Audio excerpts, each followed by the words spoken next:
On June 14, 2025, the USS Princeton's radar swept across the South China Sea and found something that should not have been there. A warship, Chinese, moving with intent that broke the calm of open waters. No warning, no words, just speed rising where silence had lingered. The sea, vast and indifferent, became a stage for men with orders and machines built for war.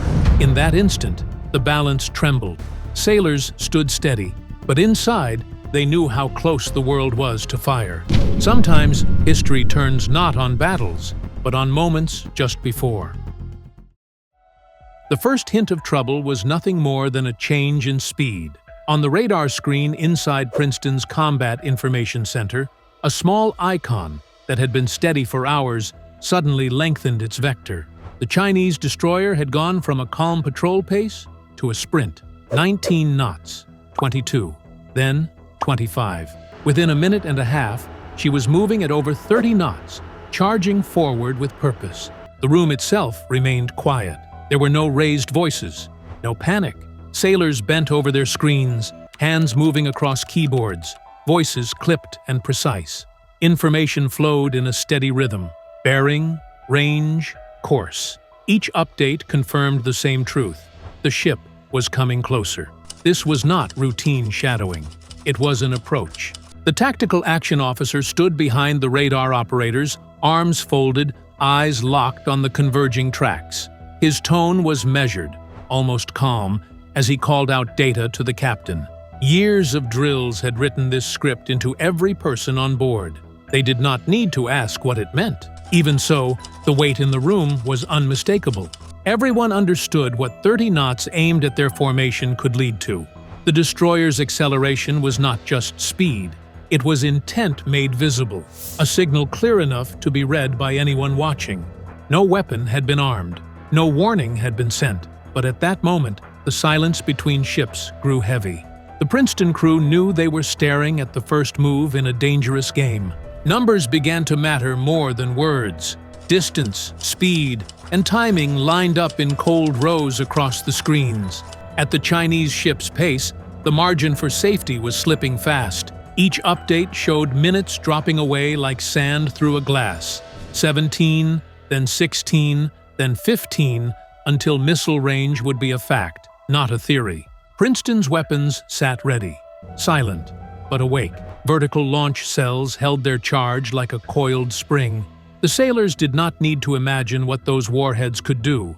They knew. One order, one push of a button, and steel would rip water and air apart. On the other side, Chinese missiles waited as well, shorter-legged but still dangerous. Their flight time would be brief, their target clear. 4 minutes from launch to impact. The math was simple, terrifying, and absolute.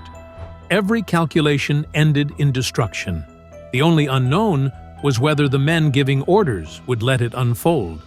Each second carried its own weight, and every breath inside the Princeton was measured against the silent clock ticking toward the edge. Beyond the radar tracks and threat lines, the sea was alive with ordinary movement. Cargo vessels traced their steady courses, unaware of the storm building around them. A Singapore container ship, heavy with semiconductors, pushed eastward. A South Korean tanker carried enough liquefied gas to power cities.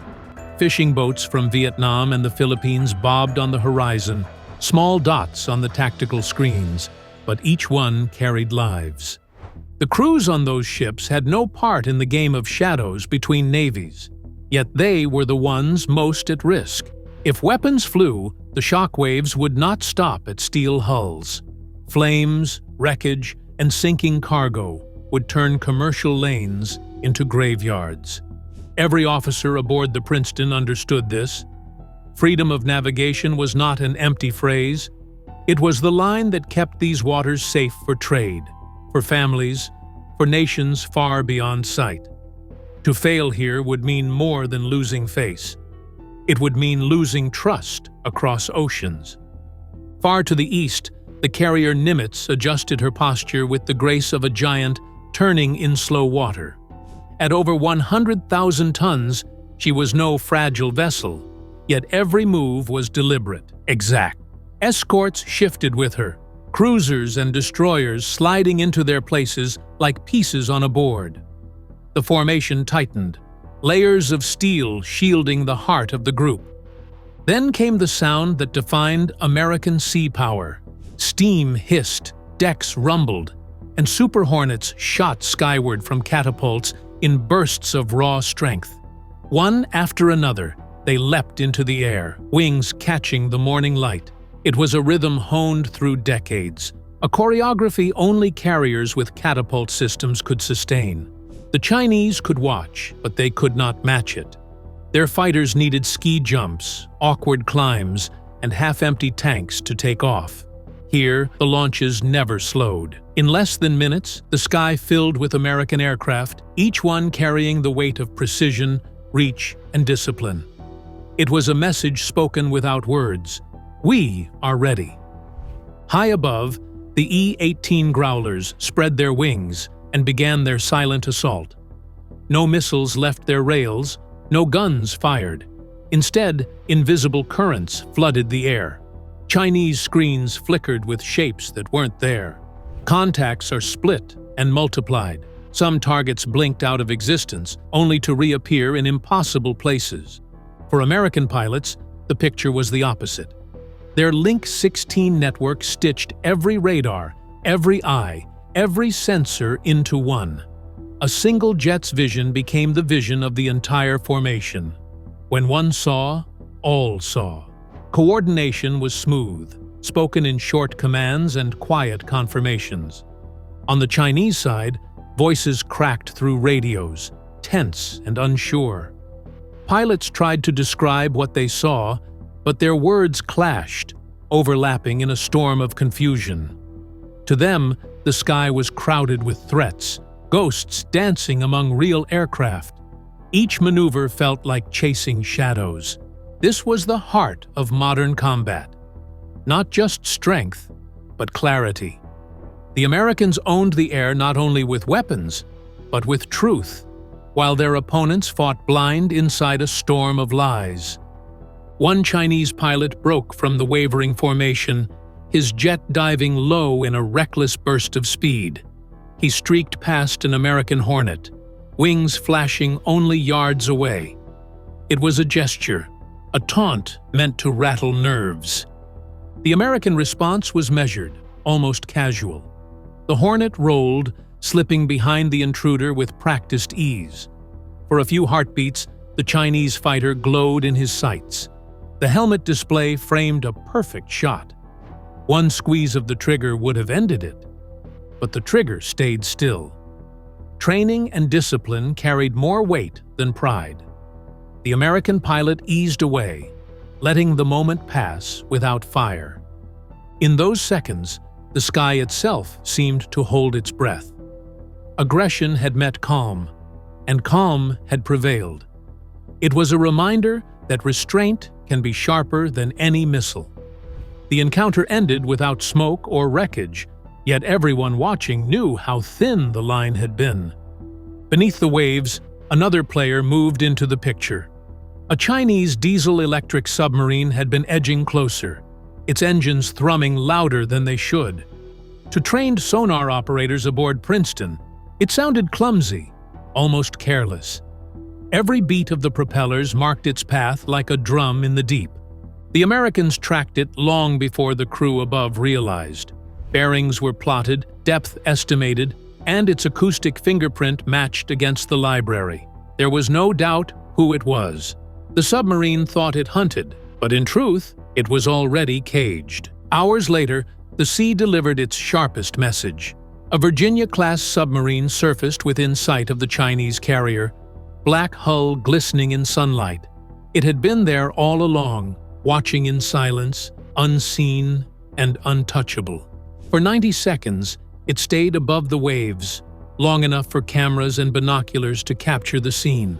Then it slid back into the depths, vanishing as suddenly as it appeared. The meaning was simple.